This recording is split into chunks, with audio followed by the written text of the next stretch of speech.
Karen DeYoung on her biography of Colin Powell. She's interviewed by Charles Brower, former Army aide to President Reagan. Tonight on Book TV, Warlord, former Marine Ilario Pintano on morality, American society, and the war in Iraq. Coming up at 10 p.m. Eastern, Executive Secrets, William Dougherty on covert action and the American presidency. And at 3:30 a.m. Eastern, a panel on the legality of Google's print program, which would make the books of major libraries available online.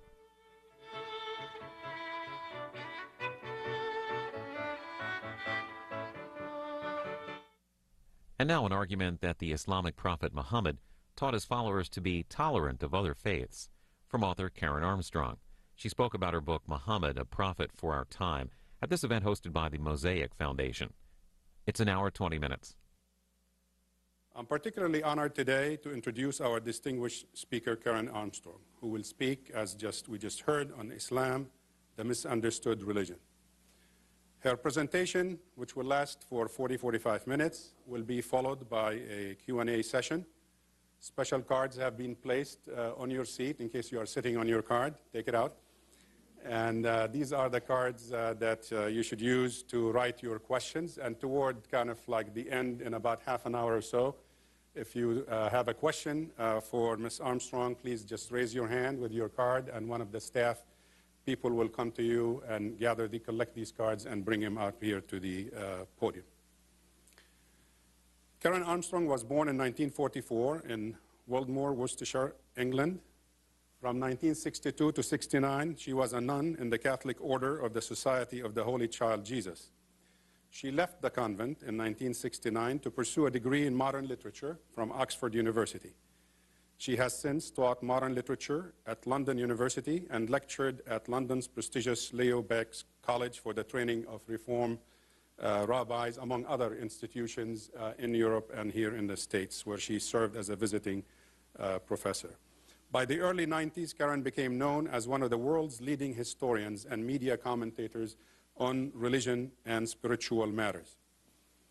Our special speaker has been described by her critics over the years as brilliant, controversial, prolific, provocative, rebellious, sharp-tongued, original, a bridge builder, and, quote, arguably the most lucid, wide-ranging, and consistently interesting religion writer today, end of quote. Indeed, Karen Armstrong is all of that and a lot more. She is one of the most provocative, original thinkers on the role of religion in the modern world. Her 1993 bestseller, A History of God, has been justifiably described by literary critics as, quote, magisterial and brilliant, end of quote. As far as today's subject matter is concerned, her valuable contribution to the objective analysis and study of Islam over the past 2 decades has been quite unparalleled. The Economist praised her biography of the Prophet Muhammad as, quote, respectful without being reverential, knowledgeable without being pedantic, and above all, readable, end of quote. In my humble judgment, these qualities extend to the overall body of literature that Karen Armstrong has produced on Islam. One of the most striking qualities that Karen Armstrong exhibits in her voluminous work on religion, particularly Islam, is her intellectual integrity.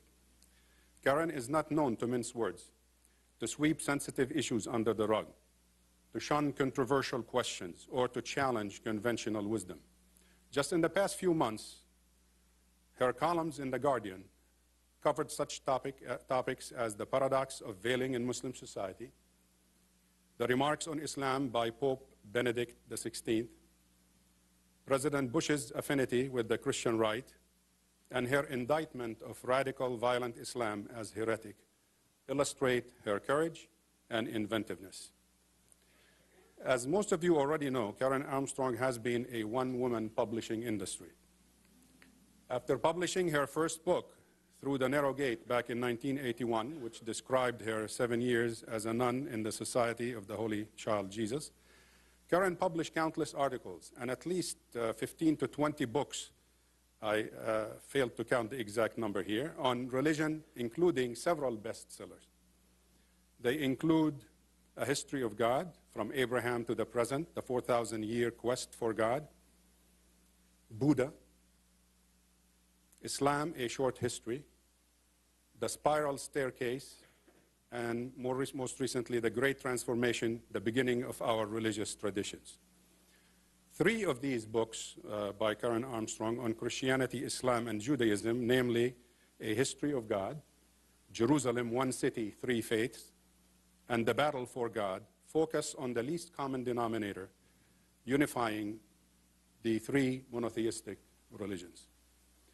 Ladies and gentlemen, at this turbulent juncture in history that is unfortunately characterized by clash of cultures, intolerance, religious bigotry, people on all sides are desperately groping for answers to unfolding political and social conflicts. While some seek short-term remedy in simplistic pseudo-academic analysis and sensationalist media coverage of these complex issues, it gives the Mosaic Foundation, and it gives me personally a great pleasure to introduce to you Karen Armstrong.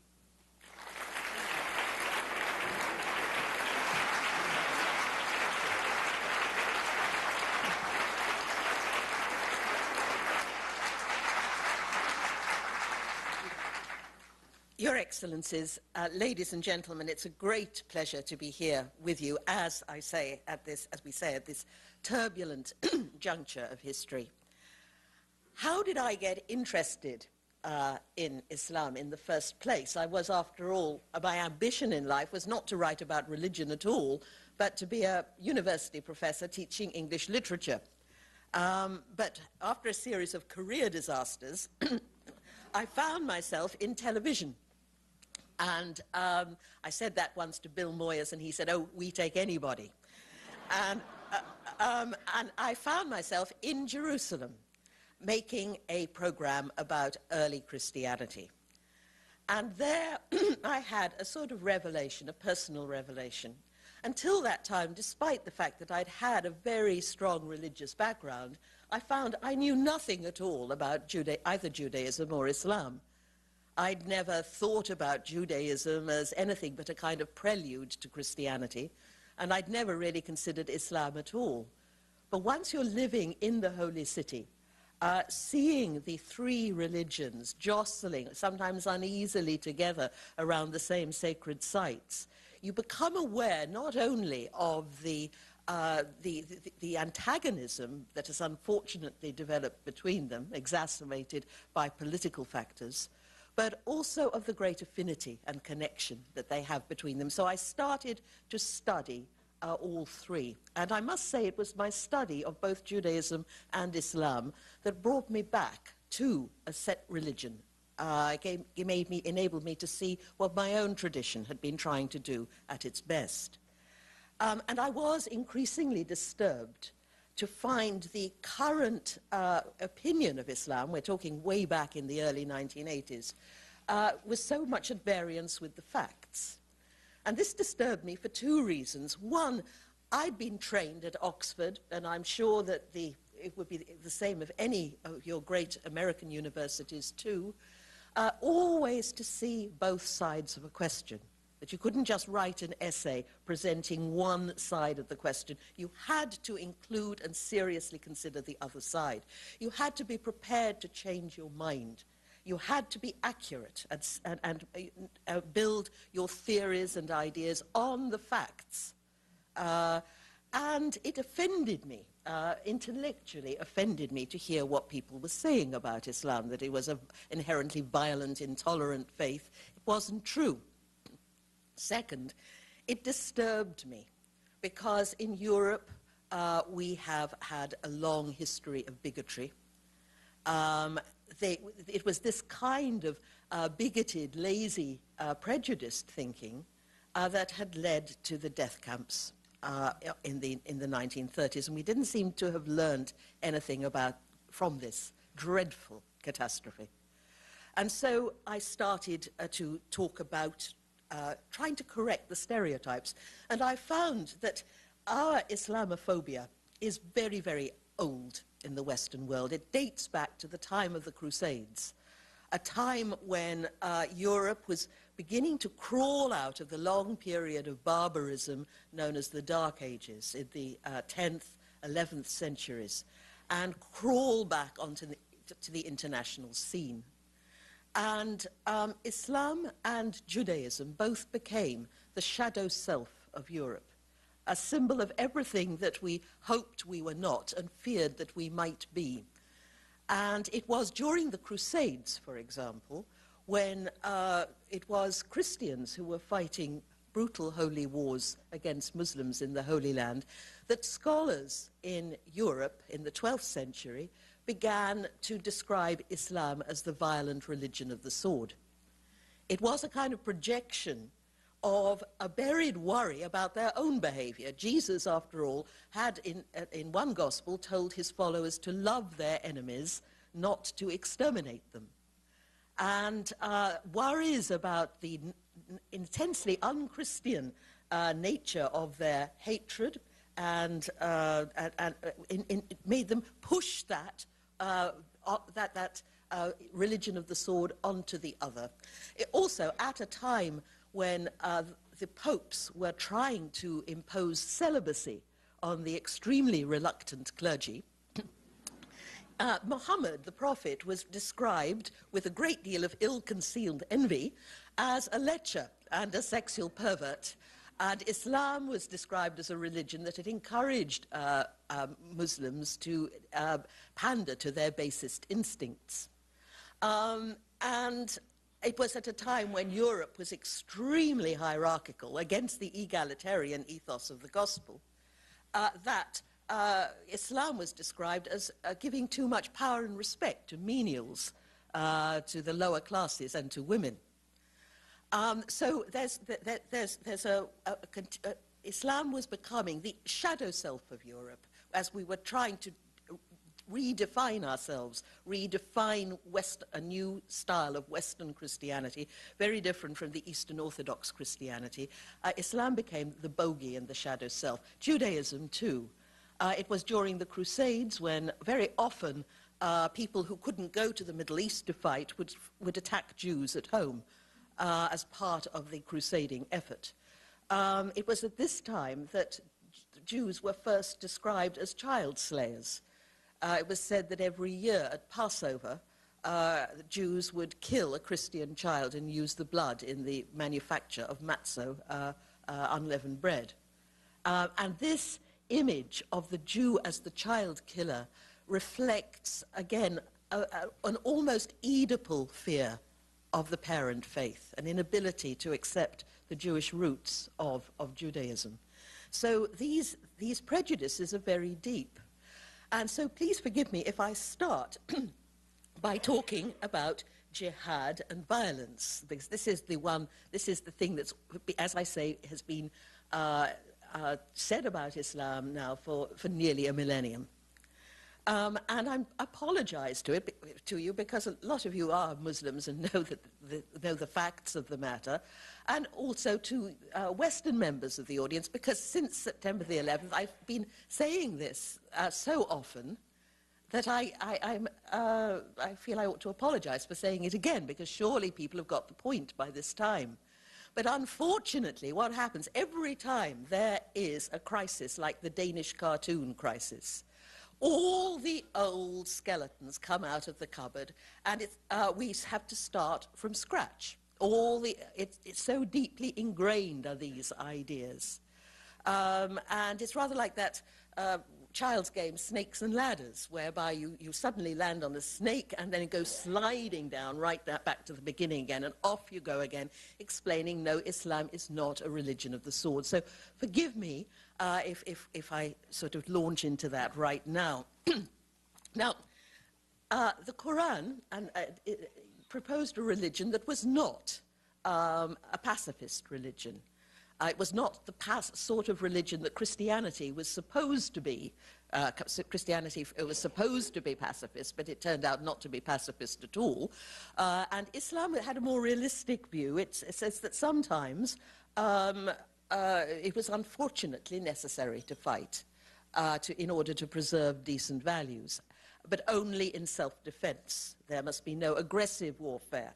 And there were strong rules later developed for example, you could never kill, in Sharia law, you must never kill civilians. It was illegal for a ruler to attack a country where Muslims were allowed to practice their religion freely.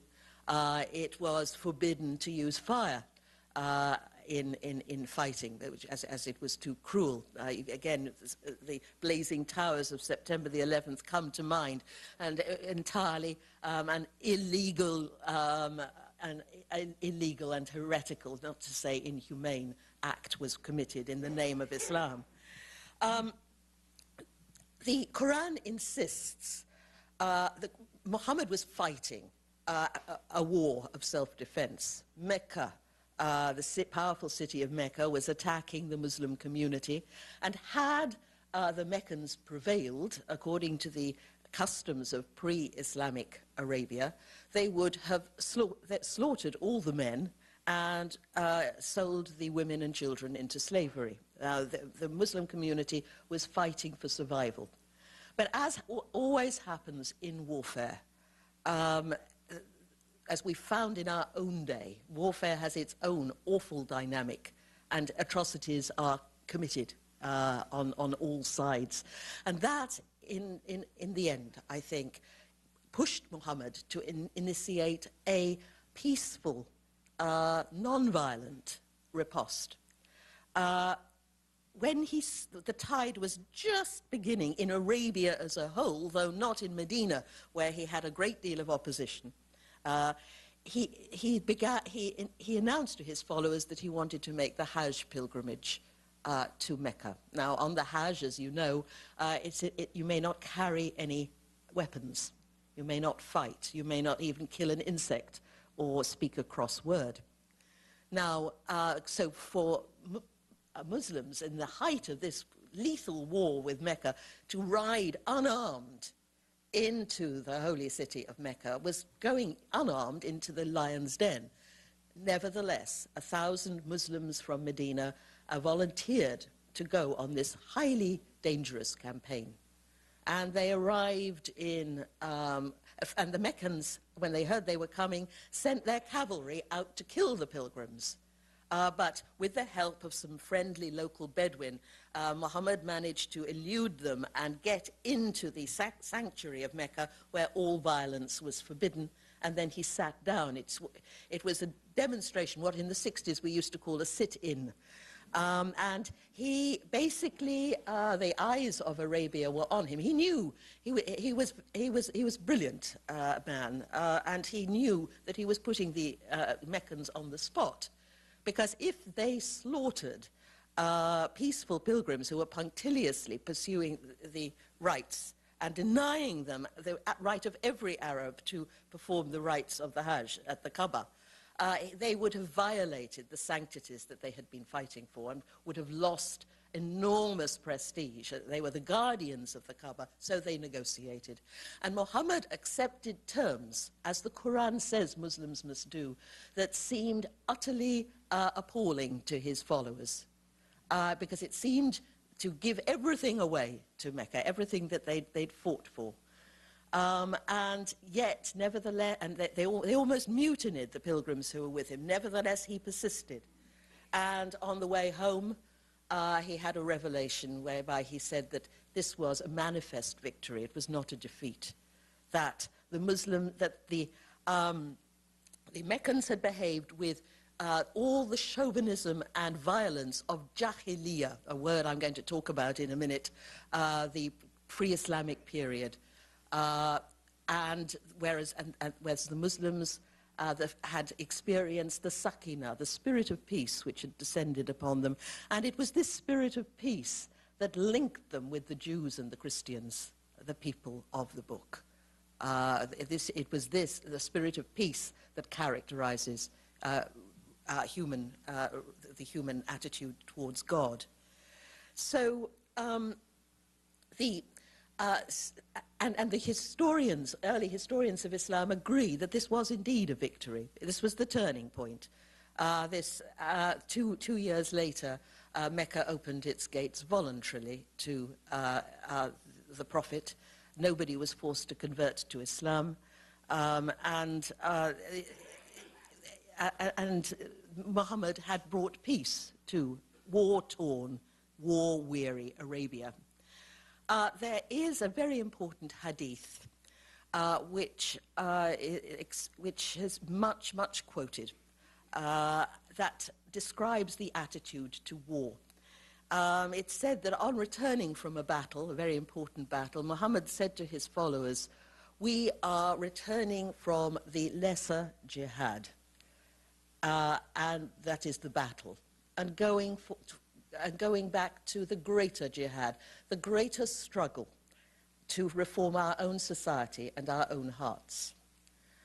Jihad, of course, she says wearily, having said this so many times since 9/11, does not really mean holy war, whatever the extremists or whatever the media tells us. It means effort or struggle or endeavor.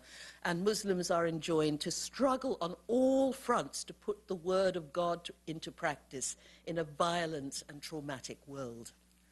And sometimes it may be necessary to fight, but you must also engage in an intellectual jihad, a social jihad, an economic jihad to ensure that there's decency and justice in your society, a spiritual jihad as you struggle with the egotism and hatred that mars human relationships. Now, the so-called wars of conquest need to be addressed. After Muhammad's death, the leaders of Islam, the Arabs, came out of the peninsula, and at a very extraordinary moment, the great powers of the region, Persia and Byzantium, had been at war with one another and were both destroyed and exhausted by this war effort. And they just keeled over before the Arab armies. Much to their surprise, they soon found they had an empire that stretched by 100 years after the Prophet's death from the Himalayas to the Pyrenees. But these wars at the time, had no religious significance. The people who were waging these wars were politicians. They were generals, they were soldiers, there were clear practical difficulties about living peacefully in Arabia, where the acquisition raid, the ghazu, was part of the economy, and what were they to do with people who were inherently aggressive and would go back to fighting one another? Let's take them out on a war. Wasn't until later that these wars were regarded as somehow sacred. And nobody in the subject world was forced to convert to Islam. In fact, for the first 100 years after the Prophet,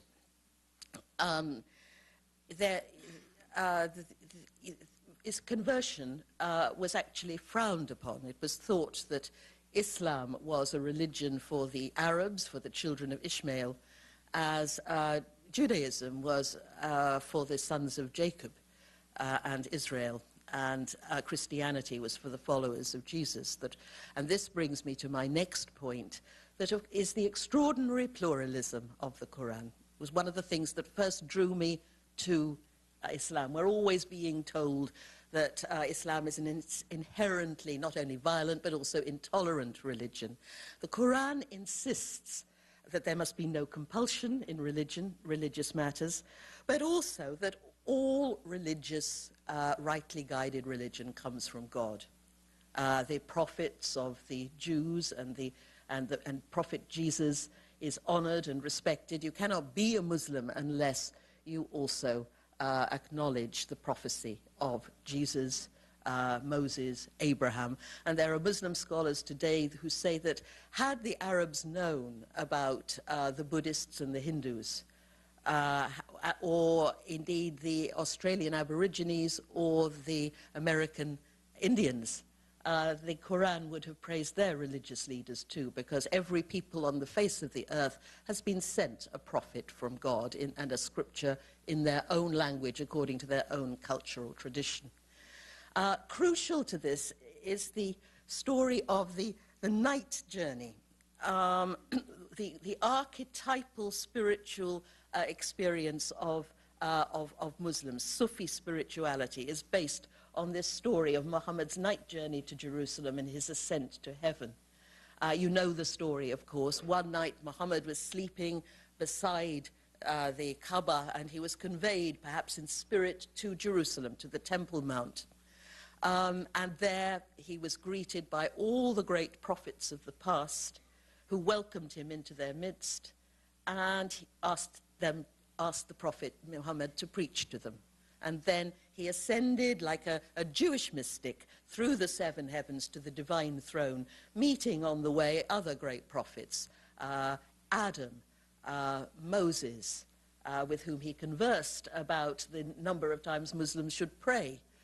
And Moses thought Muhammad wanted them to pray sort of like 10 times a day, and Moses said, don't even go there, this is quite unrealistic, and kept sending Muhammad back to God to get the number of obligatory prayers reduced. Now, the importance of this story is it's a story of pluralism. It shows, first of all, Muhammad yearning to bring the Arabs who felt left out of the divine plan because they hadn't had a prophet before, to bring the Arabs from far off Arabia right into the heart of the monotheistic family there in Jerusalem. And the prophets listened to one another.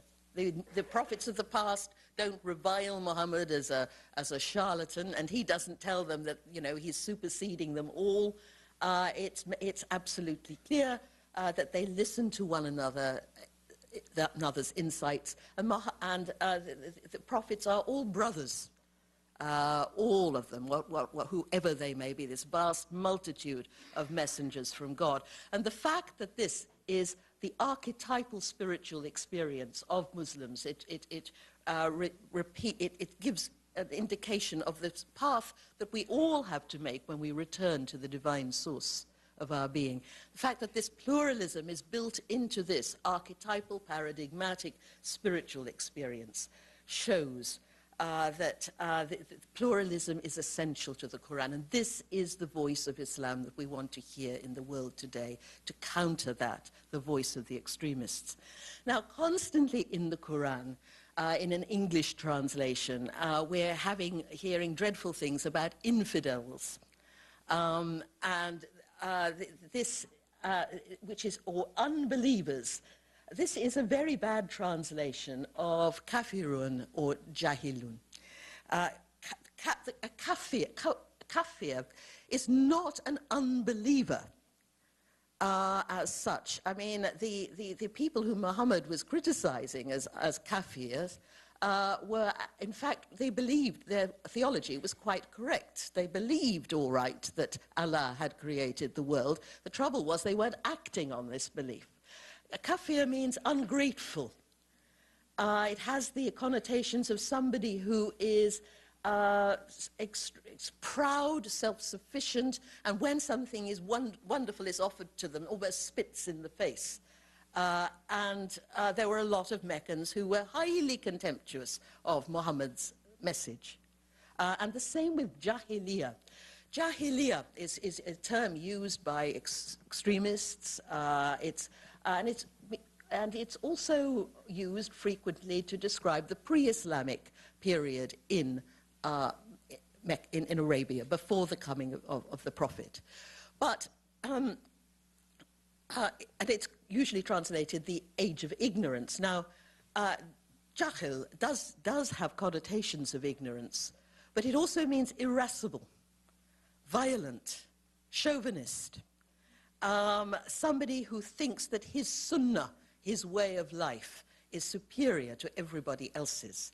Somebody who feels who believes in the preemptive strike and doesn't wait to be attacked first.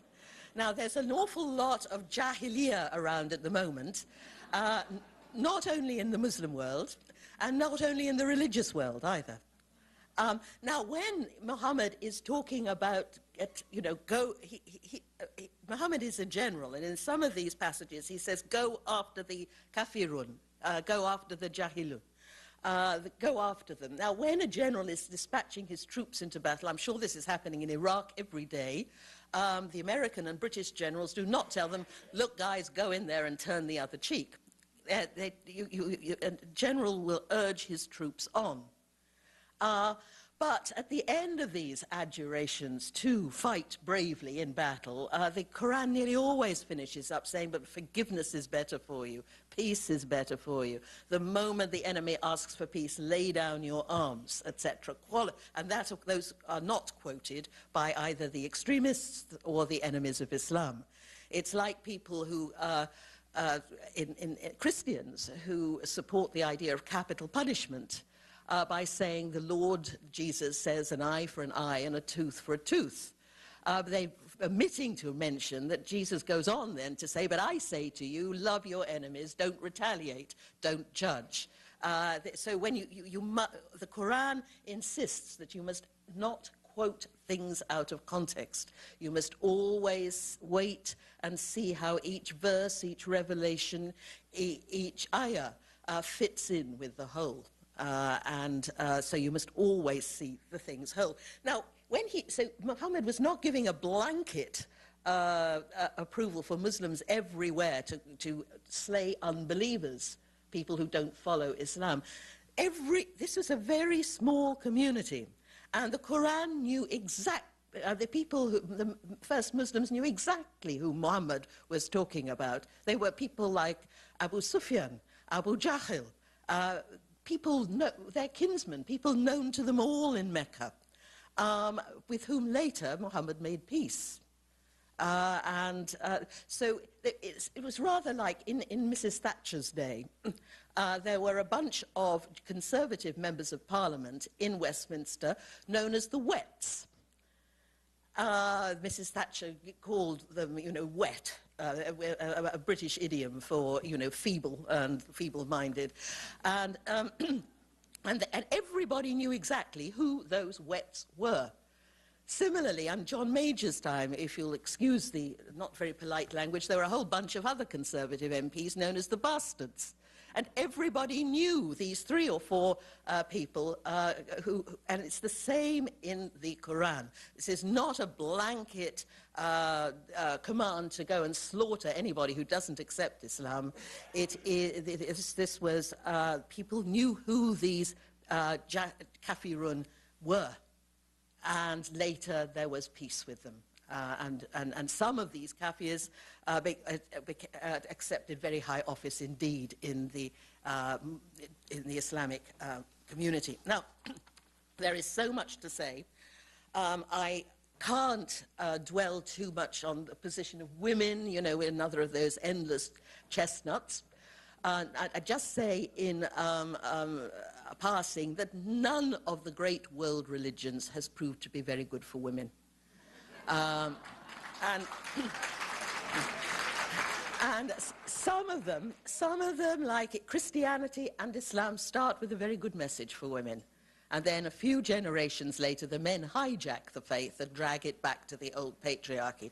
And that's what's happened in Islam. But we can go into all that in question time, if you like, because there's so much to talk about.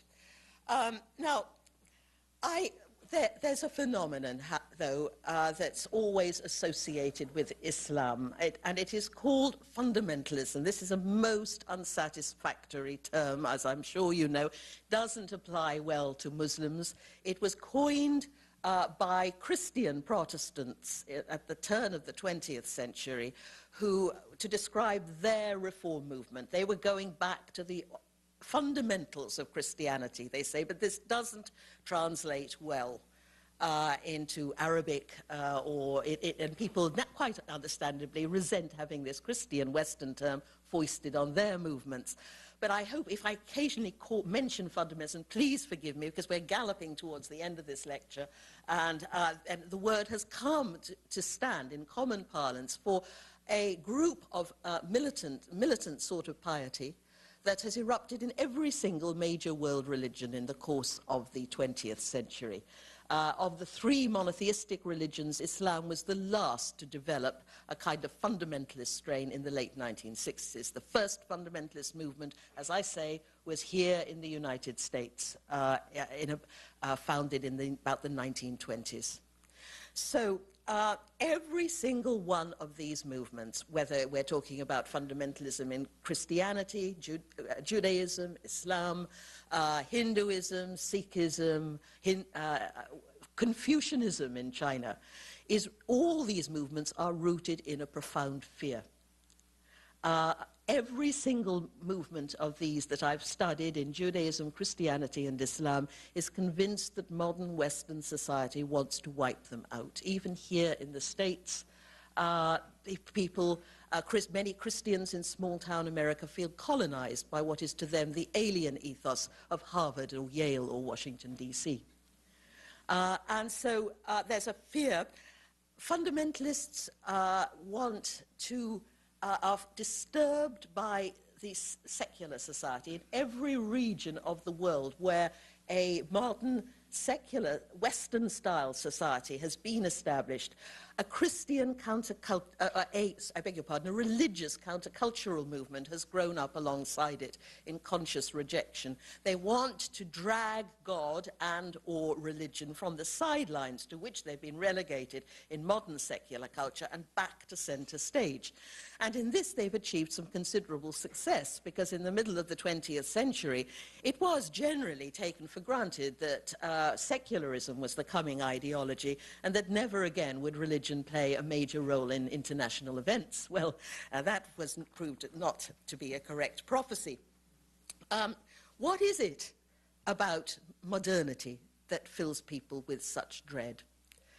In the 16th century, the countries of Western Europe began to create an entirely different kind of civilization, one that had no precedent in world history. It was based on a different kind of economy. Instead of relying on a surplus of agricultural produce, which you could sell and trade with and to fund your cultural enterprises, the new Western society was increasingly based on technology, on the technological replication of resources and the constant reinvestment of capital.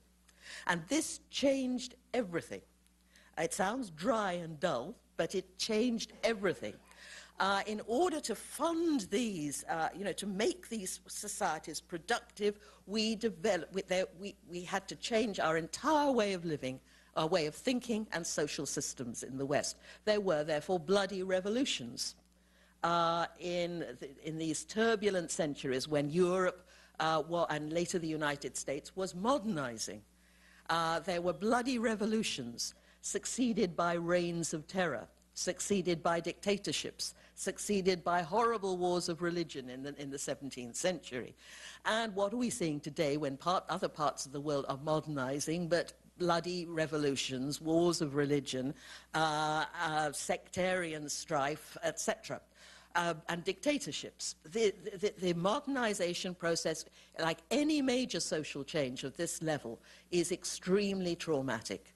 And for many of the Muslim countries, the conditions have been very difficult, because instead of having 300 years in which to modernize, they've had to do it yesterday, far too rapidly. And that has caused all kinds of social stress. Democracy was not conceived in the West simply because we're such frightfully nice chaps that we wanted to give the plebs a share in the governing process of the country. It was found to be essential to a modern productive society. The more, as modernization proceeded, more and more people had to be brought into the production process, even at a quite humble level, as office clerks or factory workers or printers. And that meant they had to have a little bit of education. And the more they were educated, the more inevitably they began to demand a voice in government. And it was found by trial and error that those countries that did democratize went ahead and were more productive and successful than those which tried to hog the benefits of community and confine it to a small elite. Democracy was found, as I say, it was part of modernization. And we still were fighting for it, you know, in the early 20th century. Women weren't fully emancipated and given the vote until the 1930s, after they had been brought into the production process themselves during the two world wars. So all this talk about democracy as though it's descended from Mount Sinai or something, this is part of modernization. And it's not always easy to impose on modernizing countries that have still not completed the painful rite of passage from pre-modern to modern society. Now, every single Muslim, I'm sorry, let me start this sentence again. Every single modern society has to have two characteristics. The modern spirit has to have two characteristics, and however many skyscrapers or computers or fighter jets you have, if you don't have these two mental qualities, you're not really modern. First is independence. Modernization in Europe was preceded by declarations of independence on all fronts. Political. The 4th of July Declaration of Independence was a typical modernizing document. Religious, Luther, for example, declared independence of the Roman Catholic Church. Intellectual, and inventors and scientists demanded the freedom to think for themselves without being supervised or penalized by the hierarchical church. Intellectual independence, crucial. Economic independence, free markets, crucial. The second quality was innovation.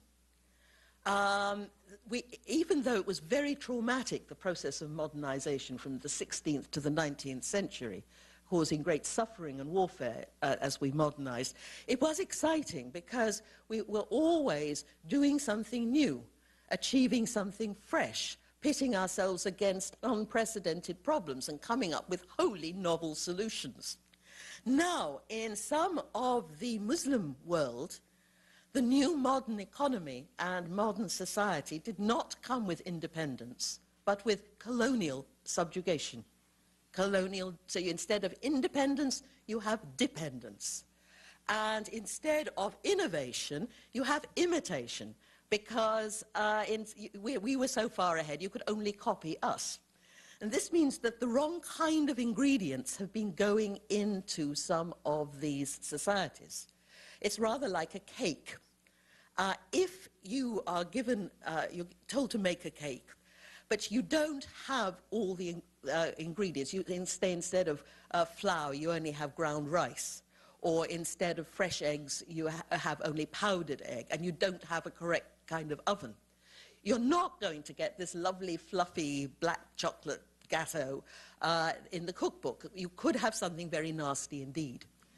And some of these, and because modernization has proceeded so rapidly, secularization has been experienced with horror in some of these countries. When Ataturk modernized Turkey, for example, he closed down the madrasas and forced all men and women into Western dress, because these reformers wanted their countries to look modern, never mind the fact that the vast mass of the population were not acquainted with Western society and had no understanding of the new secularized institutions. The Shahs in Iran used to have their soldiers go out with their bayonets out, taking off the women's veils and ripping them to pieces in front of them.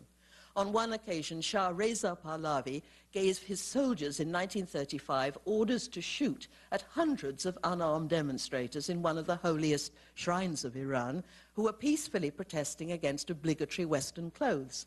And hundreds of Iranians were killed that day. In Egypt, President Nasser interred thousands of members of the Muslim Brotherhood. Often, these young men had done nothing more inflammatory than handing out leaflets or attending a meeting. But in these prisons, they developed what we call a fundamentalist ideology. One of the people who was in one of these prisons was Said Qutb, who is the founder of a lot of the Osama bin Laden follows his kind of school of thought. And when he looked around this camp, he went into the camp as a moderate. When he looked around this camp and heard at the same time Nasser vowing to secularize Egypt on the Western model, separating religion and politics, secularism did not seem lovely. It seemed jahili. It seemed barbarous and aggressive and evil. But interestingly, Sayyid Qutb did not declare war on the West. All these movements begin as inter-religious movements, fighting against their own people, their own fellow countrymen, and only at a secondary stage, if at all, do they turn against a foreign foe. Now, it's very important to note that these movements, whether they're Christian, Jewish, or Muslim, are not orthodox. They are, we often say, obviously, with people like Osama bin Laden around, this proves that Islam is a violent religion. These movements are unorthodox. Indeed, they're anti-orthodox. They are highly innovative. If you look at the Christian right, for example, who here in the States, who've got this idea about rapture, that people are going to be taken up into heaven and watch the tribulation of the last days, and then Antichrist will descend to earth and slaughter all the Jews, etc. This is an entirely new novel interpretation of the Book of Revelation. I'm afraid it was launched on the world by a Brit.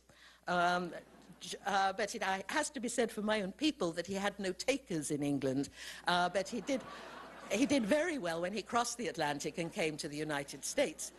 But you could define this rapture as heresy. It is utterly at variance with new. Similarly, Ayatollah Khomeini was highly unorthodox as a Shiite for centuries. Shiites had, as a matter of sacred principle, separated religion and politics, and did not take part in politics. So for a cleric to declare that he should be, or a cleric or an Ayatollah should be head of state, was as shocking to Shiite sensibilities as though the Pope should abolish the Mass. Similarly, Qutb, his ideas were entirely unorthodox. This idea that Osama bin Laden has that, we've got the whole world has got to be converted to Islam, entirely new. And similarly, the putting jihad, meaning holy war, at the center of your ideology was a new and controversial step. First major, there'd been some idiots and fanatics, beforehand who'd occasionally done this, but not a major thinker. The first major thinker to do this was the Pakistani ideologue Maududi in the 1950s, and he knew, and he was very aware that this was a controversial step, occasioned by the current emergency of the rising tide of colonialism, domination, Western domination, etc. And Qutb, when said, look, how can you have this hard-line ideology, when the Quran specifically says there must be no compulsion in religion? How do you judge these? How can you reconcile this? Qutb said this is an emergency, again. Until we've got a better style of leadership and government, when we can't afford this kind of tolerance. They are aware that this is controversial and are stepping out into new, uncharted territory. So it's very important to note all fundamentalist movements, Jewish, Christian, Muslim, Hindu, Sikh, are unorthodox and are heretical in the sense that they are, in the word Greek means going your own way. They are new developments, modern developments that could have taken root in no time other than our own. Now, of course, history also shows, I'll just throw this in, that when you attack these movements, they become more extreme. And that's happened. It happened among the Christian right. It's happened in Judaism, for example. Fundamentalism took two major steps forwards. One after the Nazi Holocaust, when Hitler had been trying to exterminate European Jewry. And second, after the 1973 War of Yom Kippur, when you have a new style of religious Zionism. Religious Zionism, that would have once have been an unthinkable thing. Because in the early days of the Zionist movement, the Orthodox Jews, nearly all, with one very notable exception, regarded Zionism as heretical and a great evil. So that's another instance. But so because these movements are rooted in fear and a dread of annihilation, of fighting for survival, when you attack them, even verbally, they become more extreme. It's because that fulfills their expectation of annihilation. It says, yeah, they're right, they really are out to get us. So that's something to bear in mind. Of course, there is no inherent clash of civilizations. This is, at the turn of the 20th century, nearly every single leading Muslim intellectual, again with one notable exception, Al-Afghani, was in love with the West, and they wanted their countries to look just like Britain and France, who at that time were the chief purveyors of modernity. There's a very famous story of the Grand Mufti of Egypt, Muhammad Abduh, a great reformer, who hated the British occupation of his country, but was very much at home in European culture, very much at home with Europeans. And after a visit to Paris, he returned to Egypt and said, in Islam, let me start again, I always get this muddled up. In France, I saw Islam but no Muslims. In Egypt, I see Muslims but no Islam. And what he meant was that in their modernized economies, the Europeans were better able to create the kinds of equal conditions that approximate to the Quranic ideal than the unmodernized Muslim countries. In Iran, secular intellectuals and leading clerics in 1906 joined forces to demand a constitution and representational government, a constitutional revolution. And they got their constitution, but unfortunately Parliament was never able to function properly until after the Iranian Revolution, because a couple of years after the revolution, the British discovered oil in Iran, and they weren't about to allow an Iranian parliament to scupper their plans for Iranian oil, which they used to fuel the British Navy. But nevertheless, after the constitution had been achieved, the leading Ayatollah, one of the leading Ayatollahs at that time living in Najaf, said that the new constitution was the next best thing to the coming of the Shiite Messiah, because it would limit the tyranny of the Shahs, and therefore it was a project worthy of the Shia.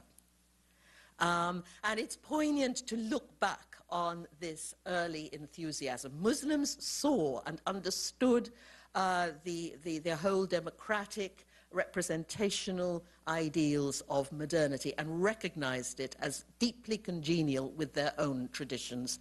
Unfortunately, politics, especially our foreign policies, wrecked this. The question of Palestine, for example.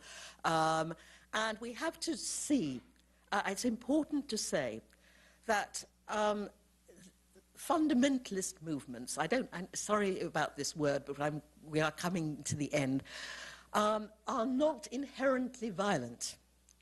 of the people who take part in these groups and ideologies, only a tiny, tiny proportion take part in acts of terror and violence. Most are simply trying to live what they regard as a good religious life in a world that seems increasingly hostile to religion. But there has been, for good or ill, a religious revival in the second half of the 20th century. There's certainly one going on here in the United States. Western Europe is the only place that is resisting this trend, but we are beginning to look endearingly old-fashioned in our secularism here. We're a bit old-fashioned and losing it. The rest of the world is showing that they want, in all kinds of ways, some good, some not so good, some, as the Buddhists would say, highly unskillful, some even lethal, are showing in all kinds of ways that they want to see religion reflected in public life. Very often these movements can be described as a new form of nationalism, a new form of patriotism. That's certainly true of the Christian right, who have a very different ideal from that of Thomas Jefferson, for example. They want to see not a secular nation, but a Christian nation here. Religious Zionism in Israel is deeply patriotic and sees the secular state of Israel as sacred and holy. And similarly, in the Muslim world, where nationalism was a foreign idea, and actually not a very good idea of the 19th century in Europe. I mean, nationalism, we're retreating from it in Europe at the same time as we're foisting it on other parts of the world. It caused 2 major world wars, this kind of national jahiliyyah, chauvinism. The people who have never felt in tune with the nationalist ideal are trying to find other religious pre-colonial ways of expressing their identity. Furthermore, however, when violence becomes entrenched in a region, where warfare becomes chronic in a region, as, say, in Palestine, Israel, in Afghanistan, in Pakistan, in all that troubled region which had the trauma of partition, this is where religion becomes violent. Warfare and violence affect everything that we do. If you're living, say, in Gaza or Afghanistan, and every day you see shootings and soldiers and tanks and bulldozing and suicide bombing, this is going to affect your relationships, your aspirations, your dreams, and it's going to affect your religion too. In these societies, religion gets sucked in and becomes a part of the problem, distorted, because very often these movements, in their anxiety to defend their tradition, often distort it in a gross and terrible way. What we need on all sides, we need several things. We need to learn to listen respectfully to other people's narratives. There are an awful lot of competing narratives in the world at the moment. And say the Israelis have one narrative of what happened, and the Palestinians have another, the Americans another, Europeans another, and theirs is the only right one. I was part of an initiative called the Alliance of Civilizations, and last week, to the day, we handed our report to Kofi Annan in Istanbul, and I forget why I introduced this, but it seemed vital at the time. Because this is one of our points, that we have to listen to other people's narratives. Second, what we need is self-criticism. We all need, whether we're Westerners or Arabs or Iranians, to look critically at ourselves. The right it always takes 2 to tango. The right is never all on one side. And Muslims have a fabulous tradition of self-criticism. You can read all about that in my short history of Islam. But where in the early years, say, of Muslim history, when there were these terrible disasters, the fitna, the wars, the killing of the caliphs, Muslims didn't say, oh, well, that's the way the cookie crumbles, what can you do? They sat down and agonized about this. And out of these anguished discussions about what had gone wrong with Muslim history came came the Sharia law, came Sufism, came Shia, came a lot of the pieties that have been very, very deeply formative of. We need to that there are things wrong with all our societies. And before we point a finger at the other, let's also take a long, hard look at ourselves. I'm sure we'll have many things to discuss in the question period, but thank you very much for your attention.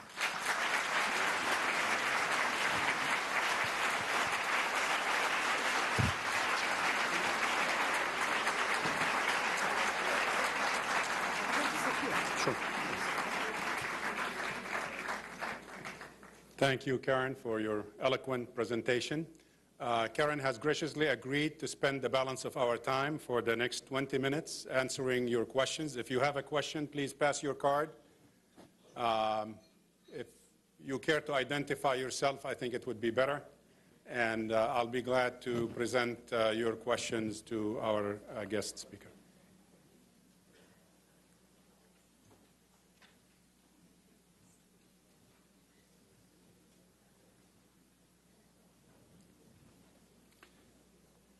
Karen, as we regroup and I try to read some of the, I guess we have a lot of medical doctors in the group here, the handwriting. Thanks. You mentioned something about the heretical nature of a lot of these extremist and violent movements. Would you care to, I read your article a few weeks ago in The Guardian on that particular one, your column, I guess, on the extremists and heresy. Would you care to comment a little bit more in terms of in what respect is it heretical within Islam to have these types of violent or extremist movements? Well, as the Quran makes it quite clear, and so does Muslim law, the killing targeting of civilians is unacceptable. To take one life is to kill the whole world. The ethos of Islam was a yearning towards peace and non-violence. And the idea that everybody has to convert to Islam, that it's the only religion. This, again, is really not consonant with Quranic teaching, which has such respect, and there has been such respect in the Islamic tradition as a whole. And the thrust of Islamic government has been coexistence. In Jerusalem, for example, under the Muslims, Christians and Jews lived in a harmony that was not Shangri-La, but it was light years better than anything we've got today.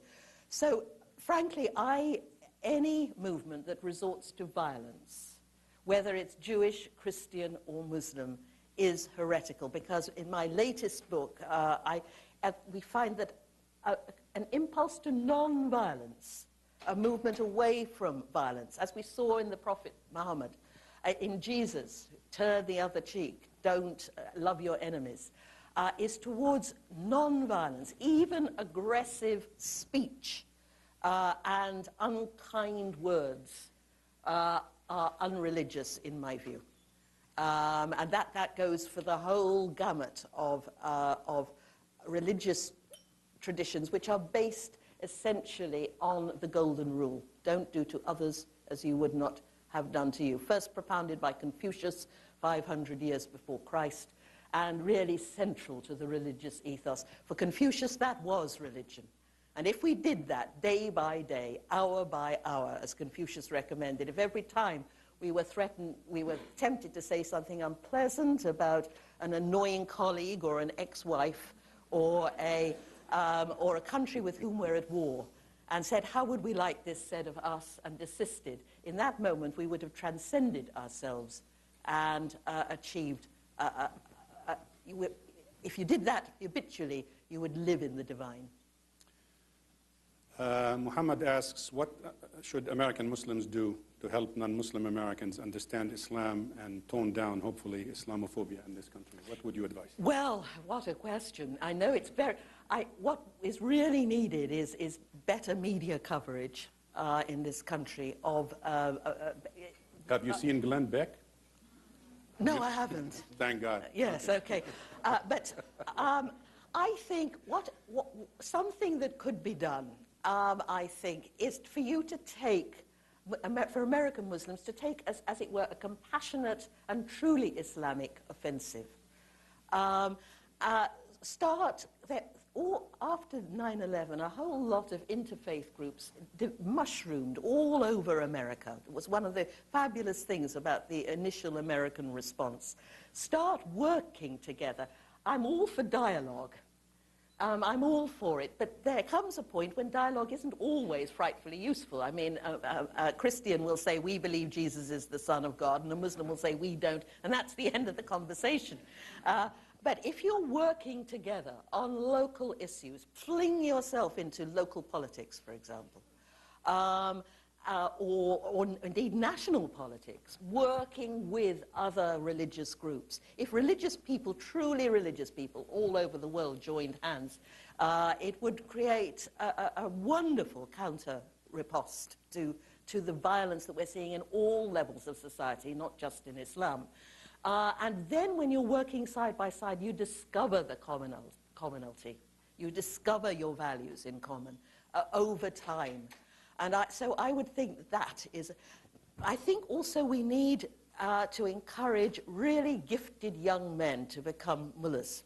And that's not just in the America, but in the Muslim world generally. Often it's the less able boys who are sent to mullah school, while the others go to science or technology or whatever.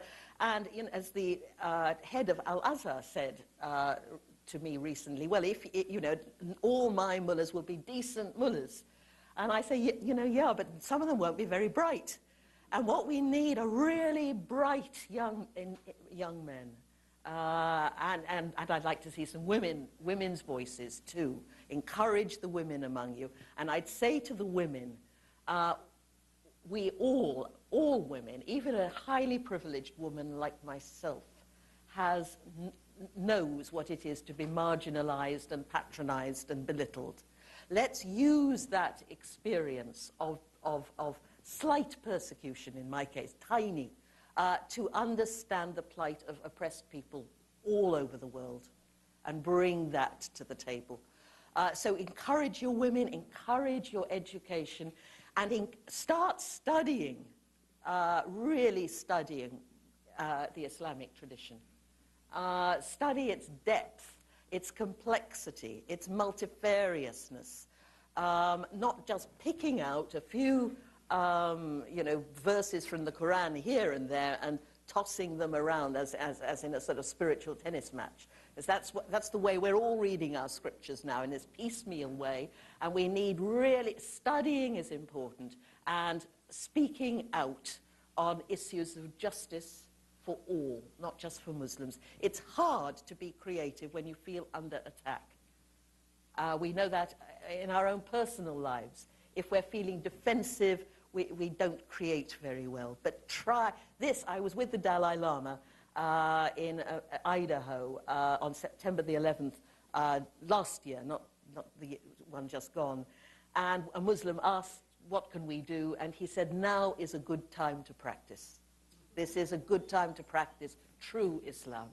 And then I think you could irradiate the world if you really lived according to the high and peaceful Quranic ideal. You just mentioned the word dialogue. We have one person in the audience who asked, what do you suggest as a good starting point in terms of dialogue between Muslims and evangelistic Christians in this country? Is there common ground that you would recommend to start with? Well, there's certainly it's always difficult for people to recognize revelations that come later. Jews have had difficulty with Christians and and Muslims, apart from the Baha'is, haven't really had that problem. But I think studying the values, theology, we must recognize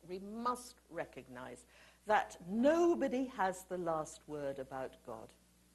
God is infinite. God is transcendent. And that means transcendent. It means he goes beyond our conceptual grasp. And very often religious people fall into the trap of saying, yes, God is transcendent, but I know what he means or what he is. And this is a form of shirk, idolatry, whereby you create a sort of an idol, an image of God based on your own self. I think approach dialogue in that spirit. We, in the 20th century, we acquired an unprecedented opportunity for understanding other people's faith. And this will change. You have to go into dialogue preparing to be changed. Not just to change the other, but to be changed yourself in a creative way by the encounter. We can go in not with sort of, now how am I going to convert this person or argue my corner? This is all aggressive and edgy. What can I learn about how to worship the divine? What can I learn from this tradition about justice, the position of justice or equality or the appreciation of other traditions? Go in with that spirit. I think we need to move beyond tolerance towards appreciation. And so that in that spirit, knowing that nobody has the last word on God, there's a very wonderful Indian tradition, very, very, very ancient. In ancient India, priests used to have a contest called the Brahmodya competition, and one of them would try to define in a riddling, formulaic note the Brahman, the ultimate reality. And his opponent would reply in kind, in an equally riddling, elusive, and poetic way. And the winner was the person who reduced his opponent to silence. And in that silence, the Brahman was present. Not when there was theological chatter. So dialogue should lead to silent awe and appreciation. And I think if we go in with that attitude, then I think we'll all be enriched. Don't go into it in an antagonistic spirit. There are several questions regarding the hijab, particularly on the European side. I guess it has become quite controversial in Europe. Could you care to comment on that and in terms of social ramifications for European society? Yeah, the Europeans are in a funk at the moment about their Muslim communities. I was at a study day in NATO about 18 months ago and was appalled at the way they were simply wanted not to see Muslims anymore. And I said to them, in Europe, we can't talk about people disappearing in however benign a way. There's a strong feeling that this is our society. And if they're going to live here, they've got to conform to this. I said to them, look, now you're beginning to understand in a tiny, tiny way what it was like for the colonized people when the Europeans came in with power and changed those societies forever. There's no way that you'll use that to appreciate the hurt and disruption. But there's this very aggressive mood at the moment. Now, Jack Straw has recently come out against the niqab. I've been racking my brains. I don't think I've ever seen a niqab in London. I mean, maybe a few here or there in Bradford, but it's a tiny proportion. But it was a very clever ploy because it stopped everybody talking about Iraq for a while, and instead they could all get on their high horses, all the pundits and feminists, and to start talking about the hijab.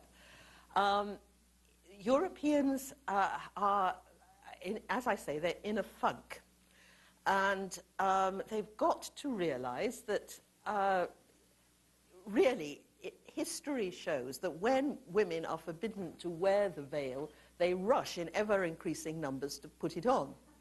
If you really want to promote understanding, as Jack Straw says, don't attack the veil. It was Lord Cromer in Egypt who denounced the veil, who made the veil a controversial issue in the first place. This kind of intervention has only made matters worse. And there are all kinds of ways of reasons for women wearing the veil. I myself spent my youth very heavily veiled as a nun, and nobody ever asked me to take it off. But when my order was founded in the 1840s, shortly after emancipation, when the nuns wore their religious habits and their veils in the streets of London and other places, they were pelted with rotten eggs. And people in Britain had the same fears about Catholics as they have now about Muslims. That Catholics were a fifth column in society. They were an immigrant community. Most of us came from Ireland originally. They would never be assimilated into British culture. They were associated with tyrannical and corrupt countries and governments abroad, Rome and all Spain and all these dreadful places. So, but now we've got over that, and nuns took off their habits because they felt at home. I think nobody should be forced to wear anything he or she wants to. Either there's nothing sacred or even particularly becoming about Western dress per se. And you've got to realize that if you want really to promote understanding and harmony, don't attack the veil. It'll only encourage women. This girl, for example, who got taken to court because the silly girl did not wear her niqab at her interview when she went to be interviewed for the school, but appeared in splendor wearing this thing. And now, of course, the press has been up in arms about it, and she's a heroine. She really thinks she's struck a blow for Islam by this stance when we've got other more important issues to deal with. So let's keep a sense of proportion about this. Several questions regarding reform in Islam. Is there a contemporary reform Islamic movement, kind of a post-Muhammad Abdu person emerging or in existence? What is the role of the Muslim majority regarding the few extremists who have misinterpreted or misrepresented Islam and the Quran? I think, first of all, reform movements, there are people like Tariq Ramadan, for example. There have been people like President Khatami of Iran. And people are always moaning to me, when I lecture about Islam to a Western audience, they say, where are the moderate Muslims? Well, you had a moderate Muslim. I don't like the phrase moderate Muslim, I may say, but you had President Khatami in Iran reforming, and no encouragement did he get from the West at all. And now look what's happened. Soroush, Abdul Karim Soroush, Ghanouchi, there are these important thinkers. And young thinkers too, like Hamza Yusuf, and there are all kinds of interesting ideas coming forward, and we should try and promote these ideas and push them forward. Interestingly, when I was in Pakistan 2 weeks ago, the Pakistanis were asking me, where are the moderate Westerners? Why do we never hear from people like you anymore? Where are you all? We've got to. I think there is. This is where we need real dialogue and real tough looking, because I think there is too often. You see what happens. Say what happened in the tragedy in Lebanon this summer, an absolute tragedy, and of course. people look at Hezbollah, and the only people who were coming to the aid of the Lebanese was Hezbollah. And unfortunately, the increasingly bad political atmosphere means that people give support to these, to say, terrorist organizations, at least a tacit support that they really shouldn't, I think. So I think there should be more tough-minded criticism, and it's hard, I know, because who is a moderate Muslim? I mean, you know, because people might disagree with, say, the administration on the issue of Palestine, or the issue of the veil, or something like that, and for the administration, that puts them in the sort of bad camp. So we need really to sit down and sort out what are our Islamic priorities. What do we really feel about the killing of civilians, and speak out, because there's a sort of rising tide of malaise, I think. Certainly in Britain, I look at our homegrown British bombers who, watching the news, watching Abu Ghraib, Guantanamo, Palestine, did this abominable action, but also not helped by their mullahs, not helped by British society, feeling ostracized and deprived.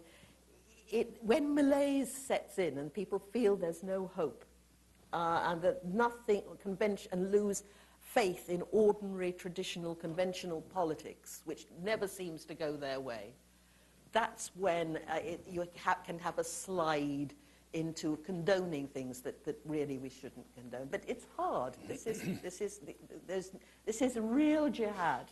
It's a